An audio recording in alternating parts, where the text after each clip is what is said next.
Hi friends, you are welcome in this tutorial. Friends, in this video we are going to discuss about a very famous romantic poet, but our discussion will be based on that poet's critical opinions, or we will think about that person as a critic. So this video will explore the person, a great literary person whose words are worth to discuss here, and the very name of that person is William Wordsworth. So friend, this video will discuss William Wordsworth's contribution as a critic. Now friends, let's move to the next point, that is language and diction used in poetry. So according to William Wordsworth, the language of poetry should be very simple, and we should derive our diction or vocabulary from the mundane or day-to-day life of common people or rustic people. This vocabulary should come from the nature, and very nature lies in the rustic life. So this is his concept of language and diction. Again, he says that rustic language and diction is more close to human feelings, and it attracts the very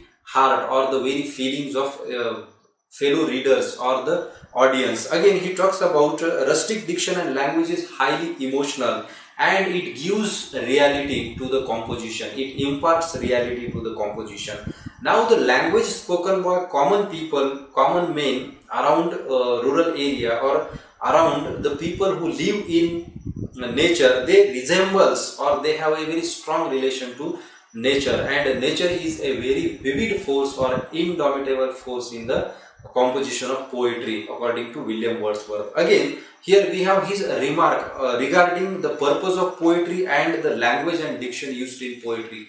Let me read the remark. We will understand how important simple, humble or natural language and simple diction for Wordsworth. To choose incidents and situations from common life and to relate and describe them throughout as far as was possible in a selection of language really used by men, and at the same time to throw over them a certain coloring of imagination whereby ordinary things should be presented to the mind in an unusual aspect. Now friends, it is very clear. He talks about that the language should be used by common men, and only those vocabulary should be included in the poetry, and this vocabulary is close to nature, this vocabulary is close to emotions, and it has the capacity to arouse and excite emotions in the public or in the mind of readers. Friends, so this is his concept of language and diction. Now let's move to the next point, that is definition of poetry. And friends, in this section we have one of the most famous definitions of poetry in English literature, that is the definition of William Wordsworth, the definition of poetry. And here we have the definition, that is poetry is a spontaneous overflow of powerful feelings. It takes its origin in emotions recollected in tranquility.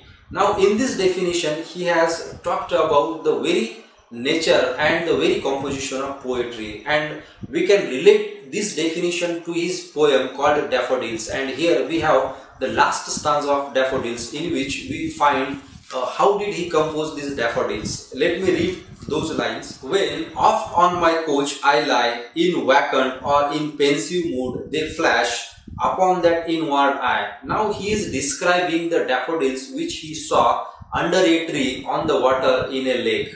So he is now at his home, sat there on the couch, and just these flash of yellow daffodils ran through his inward eye. So this description he has given in the very poem, that is Daffodils. So we can relate Daffodils, the very poem, to his definition, spontaneous overflow of powerful feelings. But friends, let me clear one thing, that many later critics has criticized this definition for the contradiction.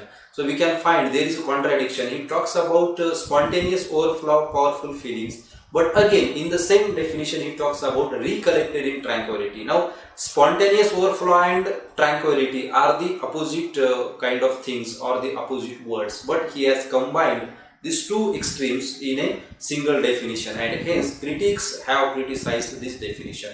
Anyway, this definition is very famous in English literature, the definition of poetry. Further, he adds to this definition in which we find the very nature of poetry. He talks, poetry is the most philosophical of all writings, the breadth and final spirit of all knowledge, the image of man and nature. Again, he has given upper hand to poetry, or he talks about the upper status of poetry. According to him, poetry is a very finer kind of branch of knowledge in when we compare this branch of knowledge to the other branches. For example, we have history or philosophy. So poetry is significant according to William Wordsworth. So here this view is related to poetry, resembles with the view of Plato or view of Horace in that matter. So friends, here we have next point in which he talks about qualifications of a good poet or qualities of a good poet, and according to him, a poet must include some of the fine quality to compose fine poetry or good kind of poetry. The very first thing he talks about, a poet must be sensible, he must have enthusiasm, he must be very tender kind of person, tender kind of soul, and the same kind of poetry will come out from his pen. Again, he talks about his response to nature. A poet should have a very sincere heart, a very sincere soul, and he should respond to the various actions happened in nature. He should respond very quickly or in a subtle manner. And here we have his own words regarding the very nature of poet and the qualifications of poet. He is a man of speaking to men. He means poet is a man who speaks to men.